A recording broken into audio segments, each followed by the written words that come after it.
Pernah merasa ingin berubah, tapi tubuhmu tetap diam, dan pikiranmu justru mencari alasan untuk tidak bergerak? Bukan kamu satu-satunya. Rasa malas bukan sekadar tidak mau berbuat apa-apa.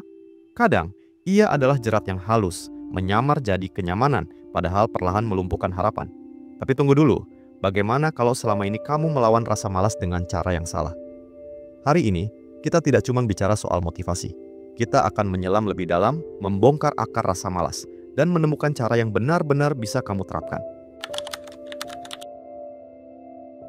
Rasa malas sering dianggap sebagai musuh. Tapi bagaimana jika selama ini kita salah memahami kehadirannya? Malas bisa jadi bukan pertanda lemah, tapi tanda bahwa ada sesuatu dalam dirimu yang sedang tidak selaras. Tubuhmu mungkin lelah, jiwamu mungkin jenuh, atau hatimu sedang kehilangan arah. Saat kamu terus memaksa diri untuk bergerak tanpa memahami alasannya, rasa malas justru semakin besar. Coba berhenti sebentar. Dengarkan apa yang sebenarnya kamu rasakan. Bukan untuk menyerah, tapi untuk mengenali apa yang perlu diperbaiki. Kadang, solusi bukan dengan menekan rasa malas, tapi dengan bertanya, apa yang sebenarnya sedang aku butuhkan? Ketika kamu berhenti memusuhi rasa malas dan mulai berdialog dengannya, kamu bisa mulai menemukan jawabannya. Jawaban yang membuatmu bergerak bukan karena paksaan, tapi karena kesadaran. Bayangkan berjalan di tengah kabut. Kamu melangkah, tapi tak tahu kemana. Akhirnya, kamu berhenti. Bukan karena malas, tapi karena bingung. Begitu pula dalam hidup. Ketika tujuan terlalu kabur, semangat pun ikut memudar. Rasa malas bukan soal kemauan yang lemah, tapi arah yang tak jelas. Kita butuh alasan yang kuat untuk bergerak, bukan sekadar dorongan sesaat. Tanyakan pada dirimu, apa yang sedang aku tuju? Dan kenapa aku ingin mencapainya? Jika jawabanmu kabur, maka tindakanmu pun akan mudah berhenti di tengah jalan. Jangan hanya memaksakan diri untuk rajin.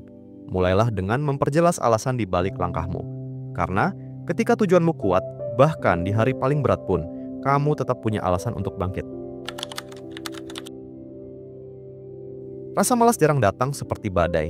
Ia hadir seperti gerimis kecil yang dibiarkan. Nanti aja. 5 menit lagi. Cuma sebentar kok. Tapi dari kebiasaan-kebiasaan kecil itulah rasa malas bertumbuh. Membentuk pola diam yang tanpa sadar mengendalikan hidupmu. Setiap kali kamu menunda hal kecil, kamu sedang melatih otakmu untuk menunda hal besar. Sekali dua kali mungkin terasa wajar. Tapi, lama-lama, kamu terbiasa hidup dalam ketertundaan. Bukan karena kamu tidak mampu, tapi karena kamu kalah oleh kebiasaanmu sendiri. Perubahan tidak selalu dimulai dari revolusi besar. Kadang, cukup dengan satu keputusan, aku mulai sekarang. Sekecil apapun tindakan itu, ia sudah cukup untuk menghentikan rantai kemalasan dan memulai rantai disiplin baru. Kamu bangun pagi, tapi rasanya seperti belum tidur. Duduk depan laptop, tapi pikiran tak bisa fokus. Lalu kamu menyalahkan diri, kenapa aku malas? Padahal, mungkin kamu hanya lelah. Kita hidup di dunia yang menghargai produktivitas tapi melupakan pemulihan. Rasa malas sering kali bukan soal niat, tapi soal energi yang habis. Kamu bisa punya impian sebesar langit, tapi jika tubuhmu remuk dan pikiranmu kosong, semangat pun tak akan bisa hidup. Maka, sebelum menambah to-do list, coba tanyakan, apa aku sudah cukup istirahat? Beri ruang untuk pulih. Tidur cukup. Jauhkan sejenak dari layar. Dengarkan dirimu, bukan hanya targetmu.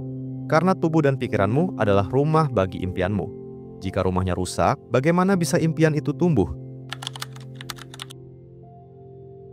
Banyak orang menunggu motivasi seperti menunggu matahari terbit. Tapi bagaimana jika langit tetap gelap? Apakah hidup harus berhenti? Motivasi adalah dorongan emosional, indah, tapi tidak bisa diandalkan setiap hari. Di sisi lain, ada sesuatu yang lebih kuat, disiplin. Disiplin bukan soal semangat, tapi soal keputusan. Ia tidak bertanya apakah kamu sedang ingin, ia hanya bertanya, apa langkah yang harus diambil sekarang?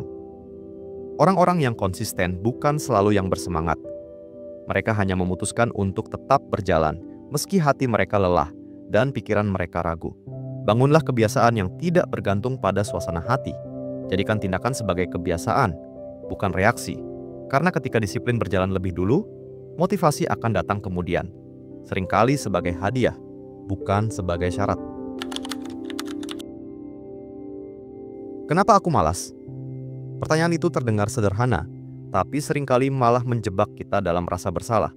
Fokus kita jadi tertuju pada kelemahan, bukan solusi. Coba ubah pertanyaannya, ganti dengan, apa satu hal kecil yang bisa kulakukan sekarang? Tiba-tiba, arah pikiranmu berubah.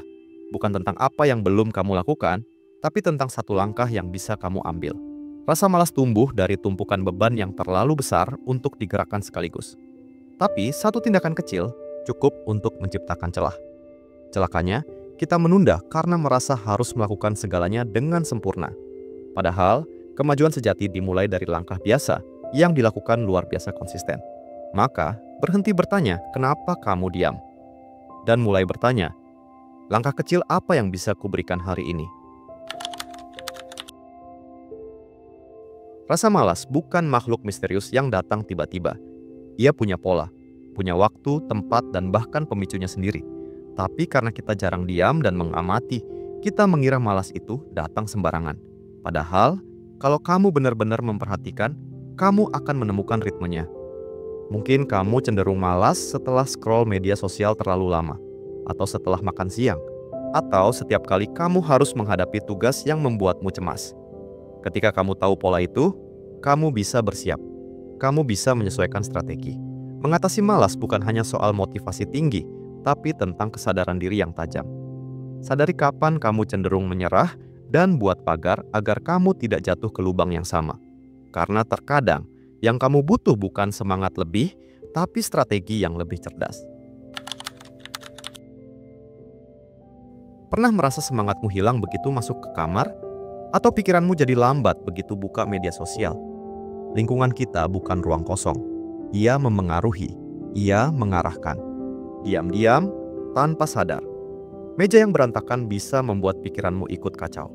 Suara bising, notifikasi, hingga warna ruangan, semuanya berkontribusi pada suasana batinmu.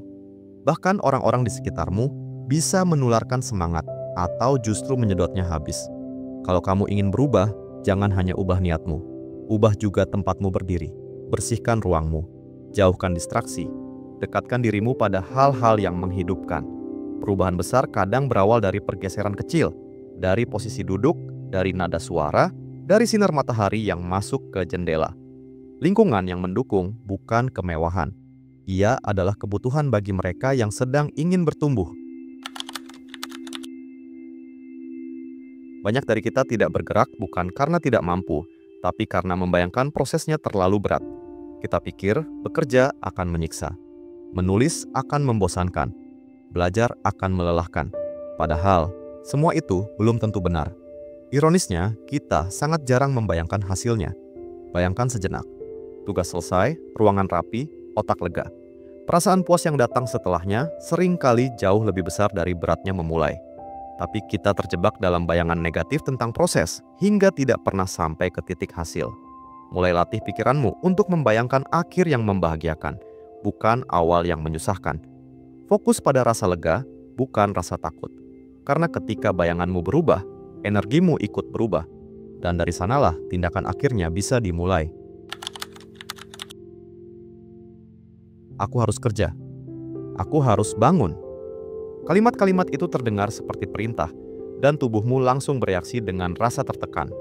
Kata harus menimbulkan perlawanan batin. Kita merasa dipaksa, bahkan oleh diri sendiri. Coba ubah sedikit. Aku memilih kerja, aku memilih bangun. Rasakan bedanya. Tiba-tiba, kamu merasa lebih punya kendali. Lebih terhubung dengan alasan di balik tindakanmu. Pilihan menciptakan rasa tanggung jawab yang lembut, tapi kuat. Dan ketika kamu merasa memilih, kamu tidak hanya bergerak, kamu juga sadar kenapa kamu bergerak. Kita tidak sedang mencari kepatuhan buta terhadap jadwal. Kita sedang melatih diri untuk mencintai perjalanan. Dan itu dimulai dari mengubah bahasa dalam pikiran, dari tekanan, menjadi kesadaran. Seringkali kita merasa gagal hanya karena tidak menyelesaikan semuanya. Padahal, satu hal kecil yang selesai bisa menyalakan energi besar untuk bergerak lebih jauh. Selesaikan satu halaman. Rapikan satu sudut meja. Matikan satu notifikasi. Sekilas kecil, tapi hasilnya terasa. Otakmu mulai percaya bahwa kamu mampu. Dirimu mulai melihat, aku bisa kok.